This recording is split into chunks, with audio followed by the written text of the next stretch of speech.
Society is a living organism, working mechanically like any other organism.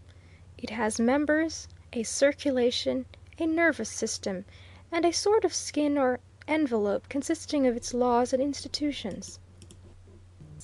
This skin or envelope, however, does not expand automatically as it would had Providence intended humanity to be peaceful, but is only fitted to new conditions by those painful and conscious efforts which we call revolutions.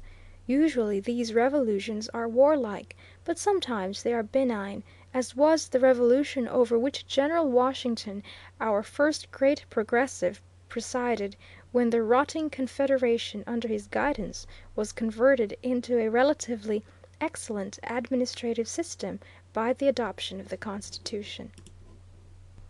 Taken for all in all, I conceive General Washington to have been the greatest man of the 18th century, but to me his greatness chiefly consists in that balance of mind which enabled him to recognize when an old order had passed away, and to perceive how a new order could be best introduced. Joseph Story was 10 years old in 1789 when the Constitution was adopted. His earliest impressions, therefore, were of the Confederation, and I know no better description of the interval just subsequent to the peace of 1783 than is contained in a few lines in his dissenting opinion in the Charles River Bridge case. Quote, "In order to entertain a just view of this subject, we must go back to that period of general bankruptcy and distress and difficulty. 1785. The Union of the States was crumbling into ruins under the old Confederation. Agriculture, manufactures, and commerce were at their lowest ebb. There was infinite danger to all the states from local interests and jealousies, and from the apparent impossibility of a much longer adherence to that shadow of a government, the Continental Congress.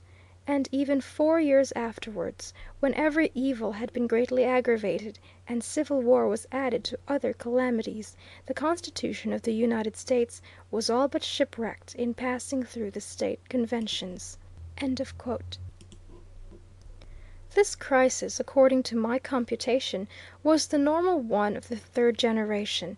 Between 1688 and 1765, the British Empire had physically outgrown its legal envelope, and the consequence was a revolution. The 13 American colonies, which formed the western section of the imperial mass, split from the core and drifted into chaos, beyond the constraint of existing law. Washington was, in his way, a large capitalist, but he was much more.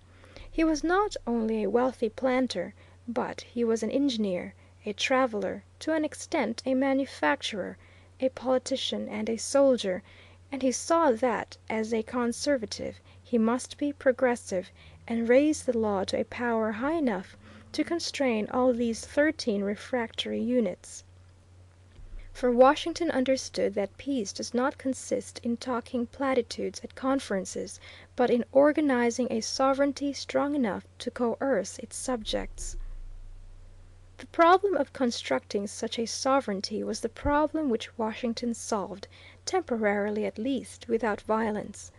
He prevailed not only because of an intelligence and elevation of character which enabled him to comprehend and to persuade others that, to attain a common end, all must make sacrifices, but also because he was supported by a body of the most remarkable men whom America has ever produced.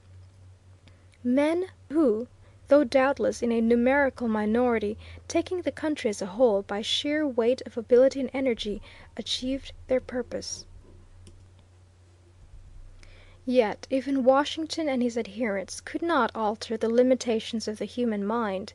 He could postpone, but he could not avert, the impact of conflicting social forces. In 1789 he compromised, but he did not determine the question of sovereignty. He eluded an impending conflict by introducing courts as political arbitrators, and the expedient worked more or less well until the tension reached a certain point. Then it broke down, and the question of sovereignty had to be settled in America, as elsewhere, on the field of battle. It was not decided until appomattox, but the function of the courts in American life is a subject which I shall consider hereafter.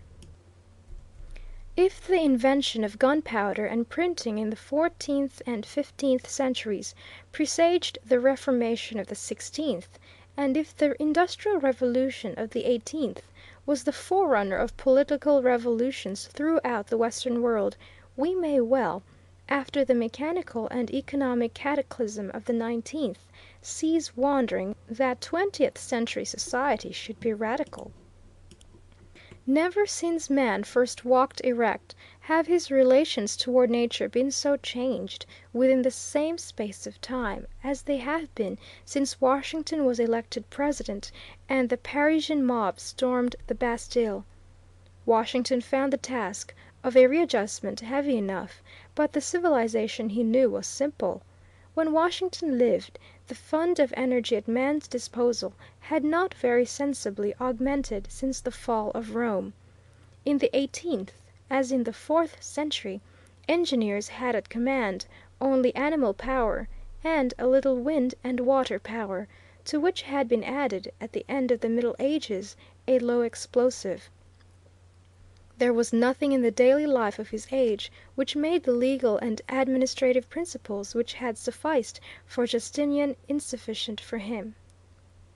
20th century society rests on a basis not different so much in degree as in kind from all that has gone before.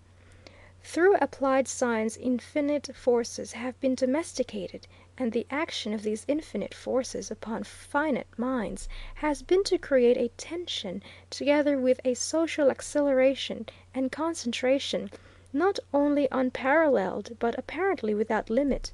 Meanwhile, our laws and institutions have remained, in substance, constant. I doubt if we have developed a single important administrative principle which would be novel to Napoleon were he to live again, and I am quite sure that we have no legal principle younger than Justinian. As a result, society has been squeezed, as it were, from its rigid 18th century legal shell, and has passed into a fourth dimension of space, where it performs its most important functions beyond the cognizance of the law, which remains in a space of but three dimensions. Washington encountered a somewhat analogous problem when dealing with the 13 petty independent states which had escaped from England, but his problem was relatively rudimentary. Taking the theory of sovereignty as it stood, he had only to apply it to communities. It was mainly a question of concentrating a sufficient amount of energy to enforce order in sovereign social units. The whole social detail remained unchanged. Our conditions would seem to imply a very considerable extension and specialization of the principle of sovereignty, together with a commensurate increment of energy, but unfortunately the 20th century American problem is still further complicated by the character of the envelope in which this highly volatilized society is theoretically contained. To attain his object, Washington introduced a written organic law, which of all things is the most inflexible. No other modern nation has to consider such an impediment. Moneyed capital I take to be stored human energy, as a coal measure is stored solar energy, and moneyed capital, under the stress of modern life, has developed at once extreme fluidity and an equivalent compressibility. Thus a small number of men can control it in enormous masses, and so it comes to pass that, in a community like the United States, a few men, or even, in certain emergencies, a single man may become clothed with various of the attributes of sovereignty. Sovereign powers are powers so important that the community in its corporate capacity has, as society has centralized, usually found it necessary to monopolize them more or less absolutely, since their possession by private persons causes revolt. These powers, when vested in some official, as, for example, a king or emperor, have been held by him, in all Western countries at least, as a trust to be used for the common welfare.